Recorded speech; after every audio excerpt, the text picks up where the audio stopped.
The airport was bustling with activity as passengers rushed to catch their flights. Sunlight streamed through the massive glass windows, illuminating the endless flow of people. Among them walked James Carter, a tall, poised black man whose presence commanded attention. Dressed in a dark navy suit with a crisp white shirt and polished shoes, he exuded an air of quiet confidence and professionalism. James carried a small suitcase in one hand and his passport in the other. His eyes were fixed on the flight schedule display, but he couldn't help noticing the occasional glances sent his way.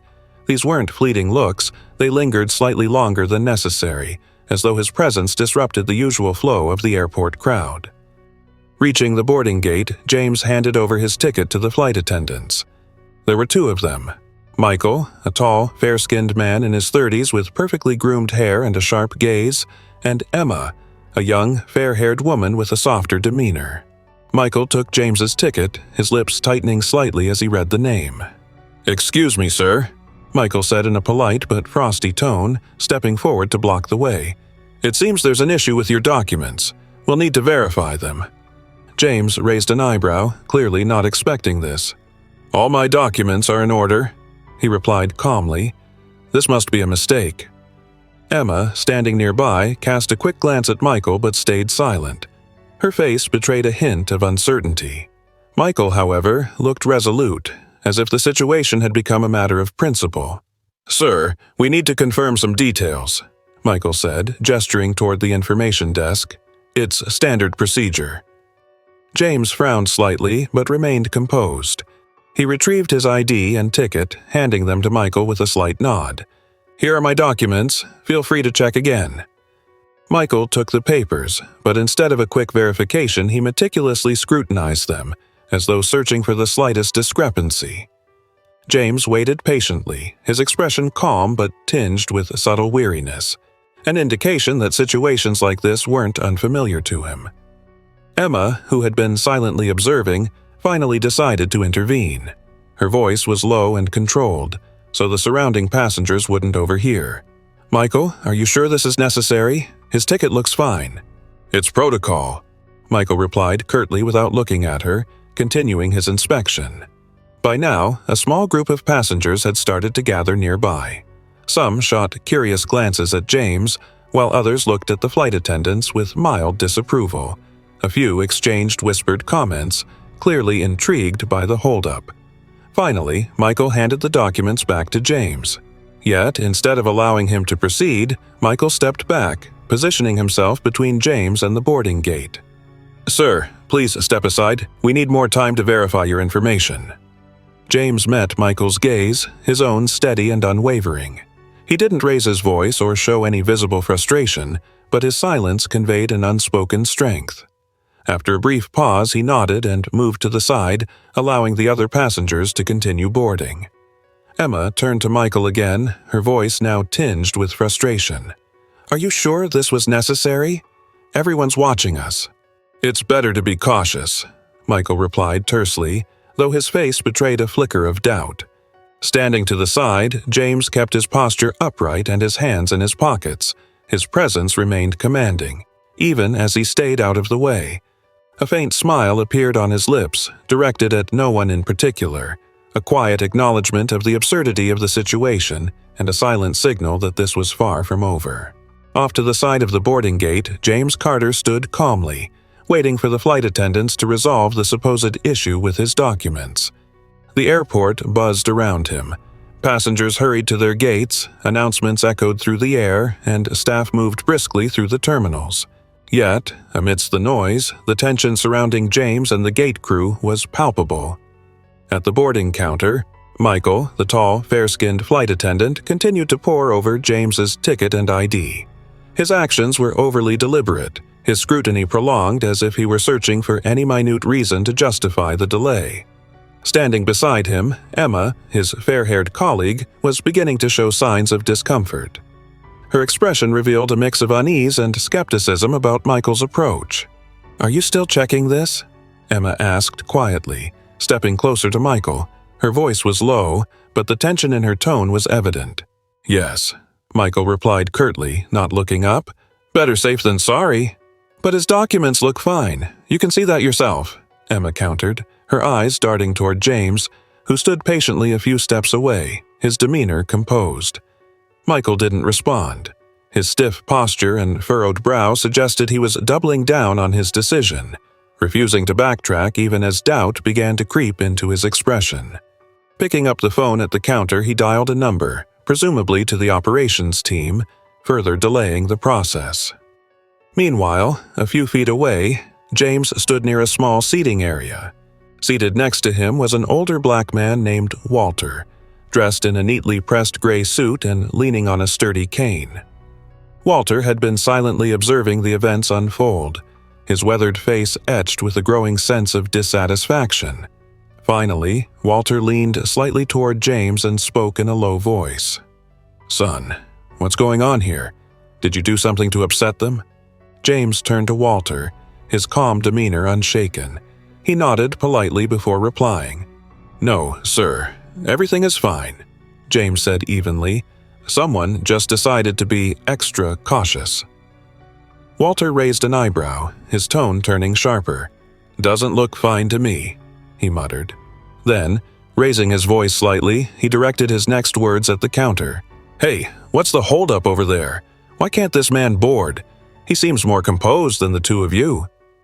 Michael froze momentarily at Walter's words, his face reddening slightly. He looked over at the older man, then back at James, whose steady gaze remained unyielding. "Sir, this is standard procedure," Michael said, his tone clipped, but there was a hint of irritation now, betraying his discomfort. Walter snorted and leaned back in his seat, muttering something under his breath. Meanwhile, Emma stepped closer to Michael again, her frustration beginning to surface. "This is getting ridiculous," she whispered. "We're delaying the boarding process and everyone's staring." "If we miss something, it'll be on me," Michael snapped, though his voice lacked the conviction it had earlier. James stood silently, observing their exchange without a word. His composed expression remained unchanged, but his silence spoke volumes. It was clear he was allowing the situation to play out, knowing that the truth would reveal itself soon enough. Finally, Michael straightened up, seemingly making a decision. He gestured toward the information desk a short distance away. "Sir," he called out loudly, addressing James, "we'll need more time to verify your information. Please head over to the information desk for assistance." James turned his gaze directly at Michael. His expression didn't waver, but his eyes carried a weight that made Michael falter slightly. Without protest, James nodded once and moved aside, clearing the way for other passengers to proceed. As he stepped to the side, James's quiet strength became even more apparent. Though he stood apart from the crowd, his presence was commanding. His upright posture and calm demeanor gave the impression that he was in control, even if the situation suggested otherwise. Emma sighed and leaned toward Michael. "Are you sure this was necessary?" Michael didn't respond immediately, avoiding her gaze. His face was set in a tense expression, but the doubt in his eyes was unmistakable. Meanwhile, James waited patiently, a faint smile playing on his lips. It wasn't one of amusement or bitterness. It was the quiet confidence of a man who knew the truth would soon come to light. The tension at the boarding gate had reached its peak, drawing the attention of passengers and airport staff alike. Whispers rippled through the crowd as people speculated about what was happening. James Carter, standing a short distance away, maintained his composure, watching as the situation unfolded. His calm, steady presence contrasted sharply with the growing unease of the flight attendants. At the counter, Michael was on the phone, speaking in hushed but urgent tones, glancing repeatedly toward James. Beside him, Emma stood with crossed arms, her expression reflecting a mix of embarrassment and concern. She had clearly started to question the appropriateness of their actions, though she hesitated to intervene further. Suddenly, the door to the cockpit opened with a loud click, and Captain Robert Wilson stepped into the boarding area. The tall, fair-skinned pilot exuded authority with his commanding presence and crisp uniform. His sharp eyes scanned the scene, landing on Michael and Emma. "What's going on here? Why isn't boarding finished yet?" Robert's voice was calm, but carried an unmistakable edge of irritation. Michael immediately straightened, holding the phone to his chest as if caught doing something wrong. "Sir, we have a situation with one of the passengers," he said, trying to sound composed. "There are discrepancies with his documents. We're conducting additional checks." Captain Wilson's brow furrowed as he followed Michael's gaze toward James. Their eyes met, and in an instant, recognition flashed across the captain's face. His demeanor shifted. Irritation gave way to a look of disbelief, followed by amusement. He shook his head slightly before speaking. "Are you serious?" Robert asked, his voice now carrying a sharp note of incredulity. He looked back at Michael and Emma, his tone firm. "Do you even know who that man is?" Michael froze, his face reddening. He glanced nervously at Emma, who looked equally stunned. She began to stammer. We were just… He's a passenger, and we… "He's not a passenger," Captain Wilson interrupted firmly. "That is Captain Carter, your pilot for this flight." A stunned silence fell over the boarding area. Passengers who had been watching the scene unfolded gasped audibly. Emma's eyes widened in shock, and her hand flew to her mouth. Michael, who had been so adamant in his stance, looked as though the ground had shifted beneath him. James took a step forward, his expression as calm as ever. Reaching into his pocket, he retrieved his ID and handed it to Captain Wilson. The captain glanced at it briefly, then returned it with a faint smile. "Everything's in order, Captain Carter," Robert said warmly. "You're clear to proceed." James nodded in acknowledgement and turned to Michael, his steady gaze locking onto the now visibly uncomfortable flight attendant. "Any other questions?" James asked, his voice quiet but firm. Michael opened his mouth to respond, but seemed to think better of it. His shoulders slumped slightly as he stepped back. Emma, her face pale, whispered, "I'm so sorry." "We didn't know." James said nothing further. With a calm stride, he walked past the stunned attendants and into the cockpit, leaving them to process the gravity of their mistake. Captain Wilson turned to face Michael and Emma, his expression stern. "This delay was unnecessary and completely avoidable," he said firmly. "Make sure you're ready for takeoff, and let this be a lesson. In our line of work, respect and professionalism come first, no exceptions." Michael and Emma exchanged glances, their faces heavy with embarrassment and regret. They nodded in unison, mumbling apologies as they resumed their duties. Meanwhile, murmurs of astonishment rippled through the passengers. Some began to applaud quietly, showing their support for the composed pilot who had handled the situation with dignity. Among them, Walter, the elderly black man who had earlier defended James, smiled with satisfaction. "That's what I call a true professional," Walter said to the person seated next to him. "Always keeps his cool, no matter what." James, now in the cockpit, checked the controls with practiced precision. The tension from earlier seemed to roll off him effortlessly. His focus shifted entirely to the task at hand, ensuring a safe and smooth flight for everyone on board. His calm, unwavering professionalism was a silent testament to the strength of character that had carried him through the ordeal. As the plane finally ascended into the sky, the earlier tension at the boarding gate seemed to dissipate, but the events were still fresh in the minds of many passengers. Quiet murmurs filled the cabin as people discussed the unexpected revelation. The man delayed at the gate had been none other than the flight's captain. For some, the absurdity of the situation was striking. For others, it highlighted the calm professionalism of James Carter, now in the cockpit. Moments later, James's steady voice came through the speakers, addressing everyone on board. "Good afternoon, ladies and gentlemen. This is your captain speaking. Thank you for your patience. We're now cruising at our planned altitude, and the weather ahead looks excellent. Please sit back, relax, and enjoy your flight. Thank you for choosing our airline." His voice was clear and composed, radiating confidence and assurance. There was no hint of frustration or anger, only professionalism. Passengers exchanged glances, some smiling in admiration.